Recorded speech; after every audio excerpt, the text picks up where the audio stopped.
komentarišem. I wish to make a comment. Pretpostavljam da ste mi I to pravo dali. I assume that you have given me that right as well. Čuli od tužioca. I would like to comment on these proposals that we've heard from the prosecution. And also, I would like to make a comment on the comment made by one of the amici. I think that I quite understand what the other side wants, the one that submitted this false indictment. That side wants to organize the work of both sides, both parties.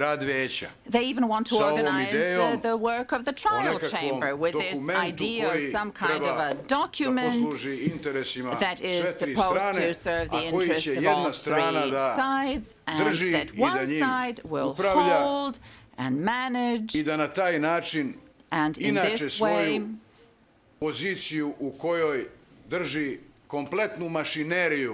it is already in a position to hold an entire machinery in their own hands, as opposed to the other side that has been denied its right to defend itself, so they even want to improve upon their already advantageous position. We have heard yesterday from the explanations provided by the prosecutor that I practically bother them here by everything I've been doing and saying here. Now I see that they're bothered by the existence of the trial chamber as well, because they want to give instructions to the trial chamber as to how they are going to judge the authenticity of what they have been presenting. In this way, they wish to compensate for the fact that their evidence is totally amiss.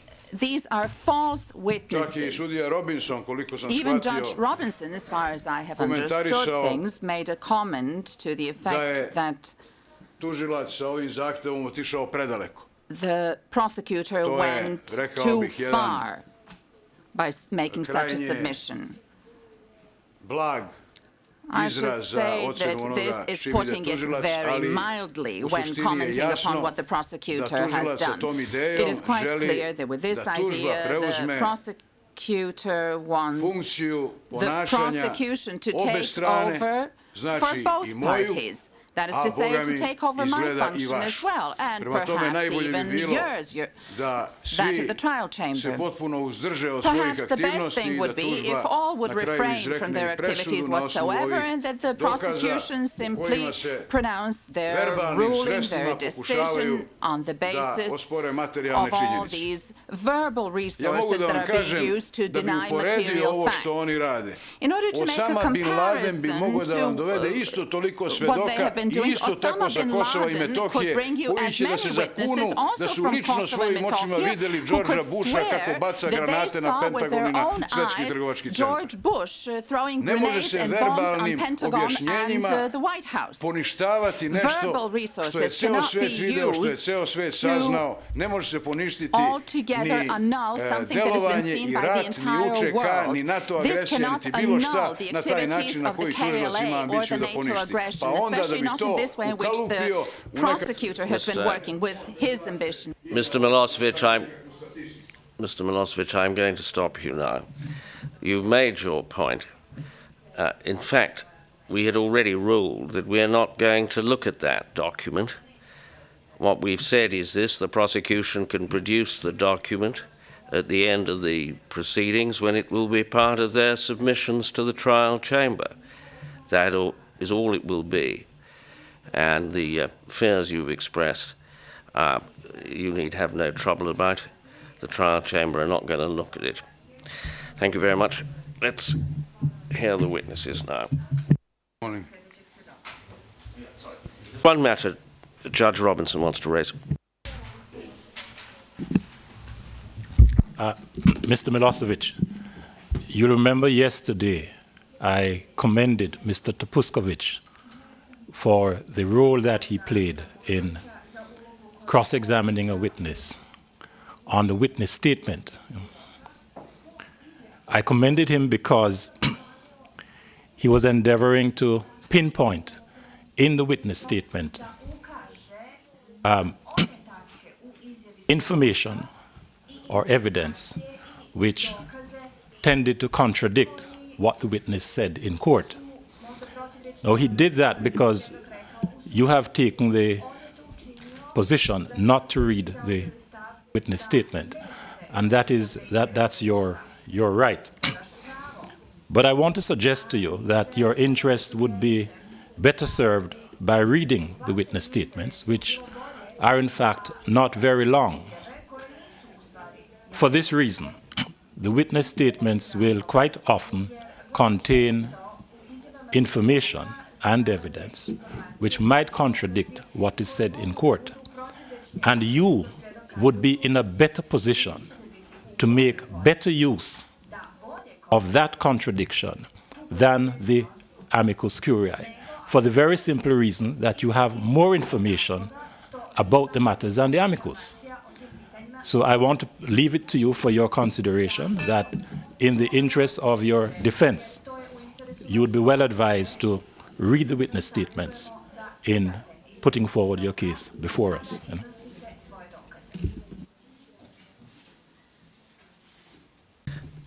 Yes, we'll call the witness. The prosecution calls Besnik Sokoli.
Let the witness take the declaration.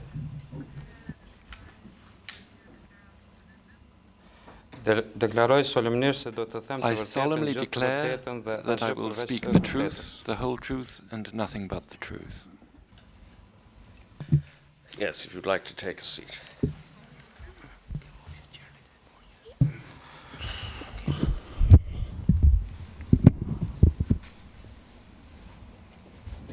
Mr. Sokoli, can you please state your full name to the court? My name is Besnik Sokoli. Sir, you were born on the 2nd of September 1977 in Peja, is correct? Yes. What's your current profession? I'm a professional translator. Where do you work? At the moment, I'm working for the UNMIK police. Where did you work before? During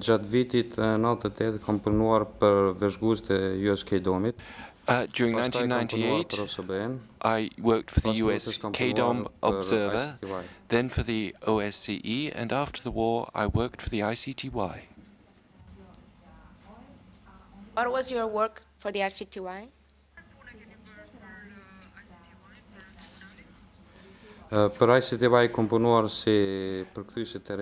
I worked as a field interpreter for the ICTY. Mr. Sokol, can you briefly describe to the court where Peja is located? Peja ndodhet në pjesën perëndimore të Kosovës. Peja is in the west of Kosovo dhe është i kufizuar në dy anë me Maltezi. And borders on fshatrat kështu të më të afërt janë Montenegro. Raušići, The nearest villages are Raušić and Vitomirica. What was the ethnical composition of Peja before March 1999?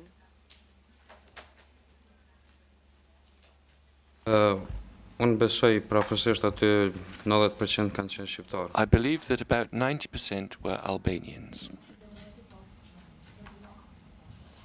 Mrs. Sokoli, how would you describe the situation in Peja or near Peja during the summer 1998 until March 1999?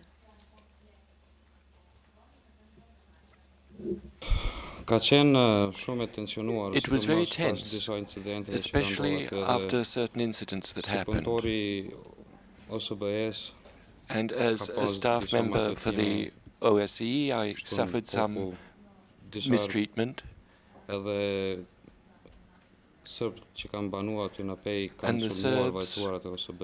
who lived in Peja attacked OSCE cars. I will stop you for a minute. Mr. Sokoli, let's go back to when you started saying that it was tense because certain incidents. Can you describe what kind of incidents?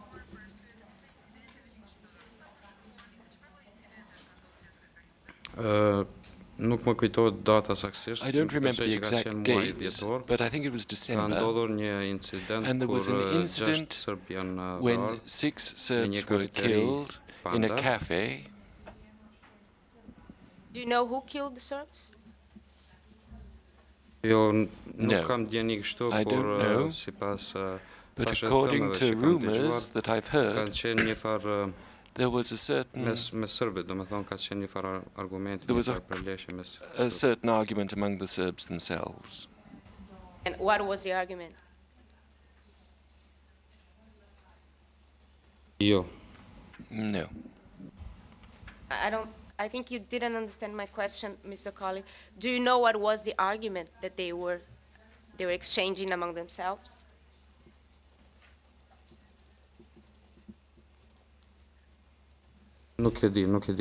I don't know. So, what happened after these incidents?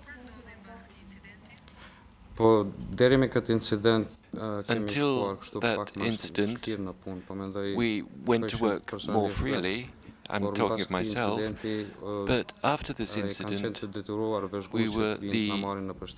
the observers had to come and fetch us from our homes, and we were shut up in our homes. At that time, you were working for the KVM mission? The OSCE.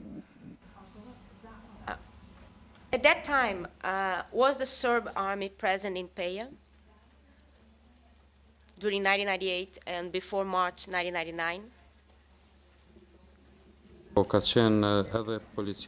Yes, there was the police together with the army. And what was the police and the army doing together?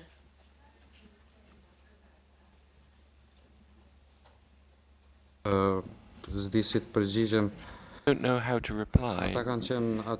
They were there, as I said.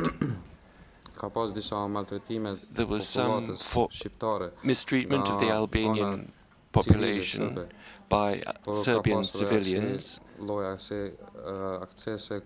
there were also excesses in which the police and the army mistreated Albanian citizens. Do you remember, or can you tell the court an example of any mistreatment?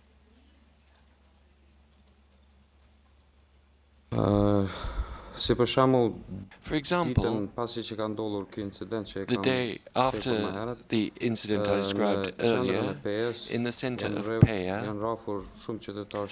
a lot of Albanians were beaten by Serbian civilians, and the police were present but didn't intervene in any way at all.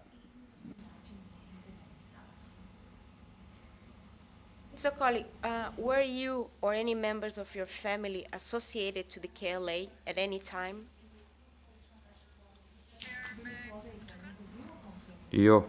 No. And was the KLA present in your town? I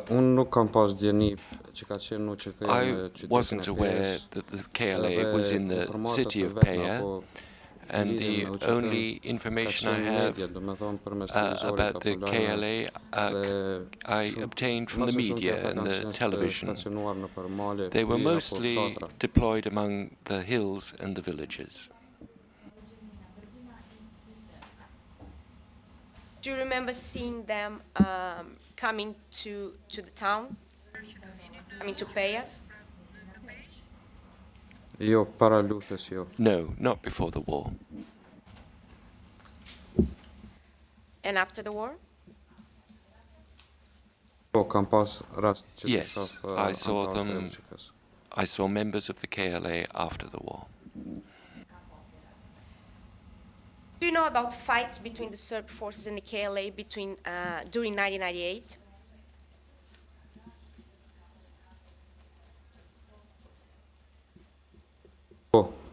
Yes. Have you witnessed any of these fights?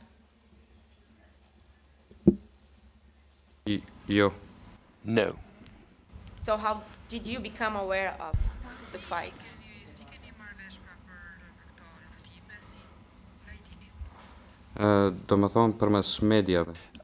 Through the media. What kind of media?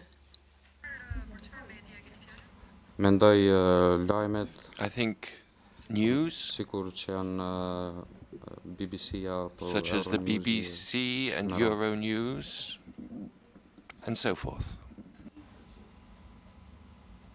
So I will turn right now to the 24th of March, when the NATO bombing started in Kosovo. Where were you at that time? At this time, I was at home. In Peja? Yes, in Peja. And was Peja hit or bombed at that day?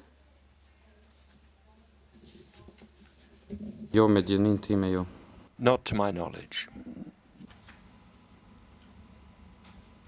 Where were you on the next day of NATO bombing, on the 25th of March?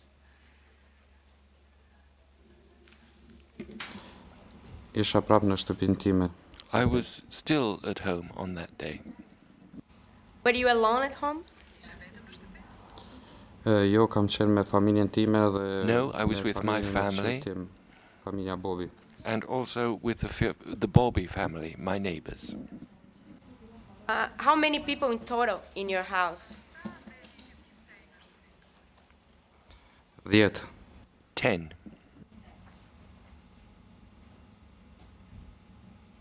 Did you leave your house? I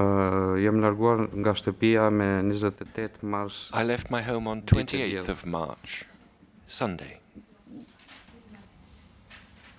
So, while you were at your home on the 25th of March, what did you see or hear?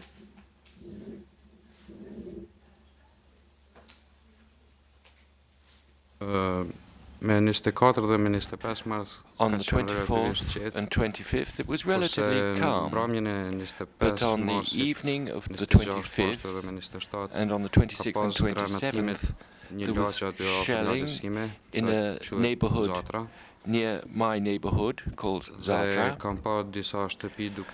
and I saw several houses burning. You could see this from your house? Yes. Did you see the shelling? I saw flames and the glow from the shelling. Is there any time you leave your house? On the 27th of March, my father went to the gate of the house and saw the police who were there with an APC, as he told me. And on the next day, in the morning, on the 28th, I went to the gate and I didn't see anybody, not even my neighbors, and we decided to leave. What was the reason why your neighbors went away?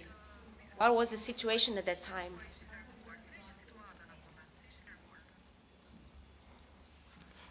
I don't know why they left, but at that time I was very scared, and I was frightened to remain there with my family.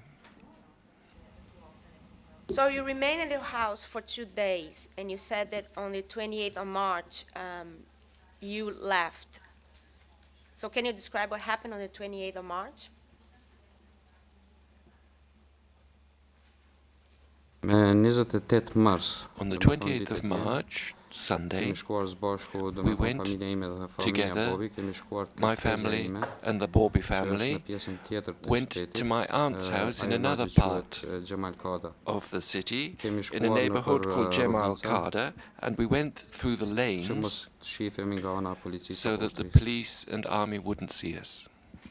And while you were heading to this place, what did you see or hear?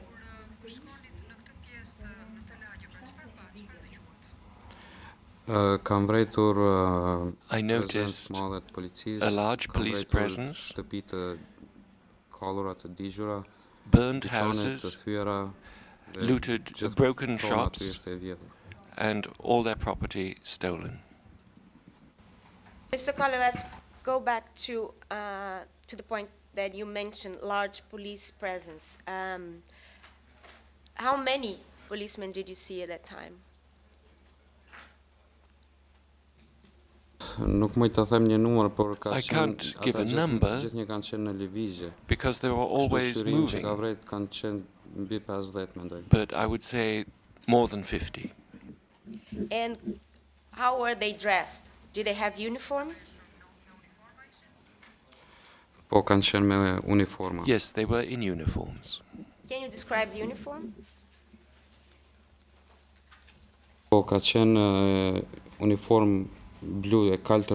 It was a blue camouflage uniform. Did they have any insignia or patch? On the left arm, they had Militia written. Can I please have the witness shown exhibit number 18?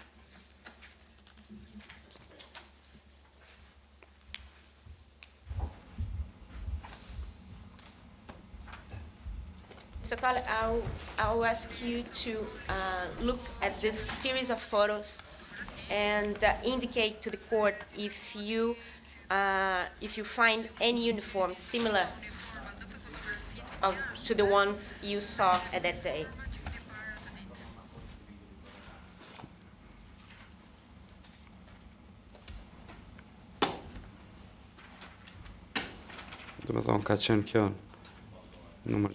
It was this one, number 6.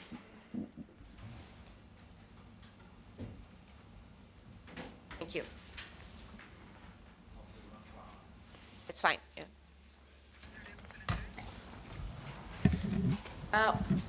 Were they armed? Yes. Can you describe the weapons?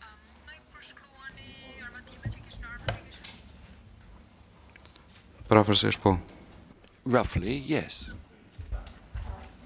Can I again have the witness shown exhibit 21 this time? Sorry.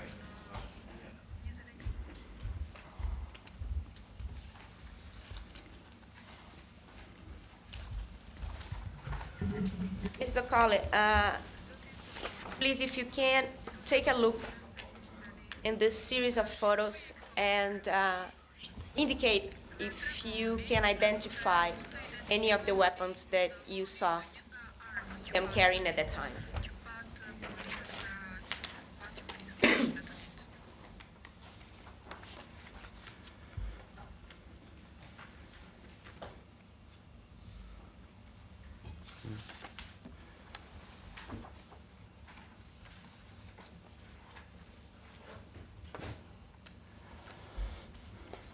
Which number is that? Numri 3. Number 3 Do me thonë gjejshëm se nuk jam is similar to that, but I'm unable to define it more exactly. Oh, that's fine, Mr. Colley. So it's number 3 from sheet B? Po. Yes. Thank you.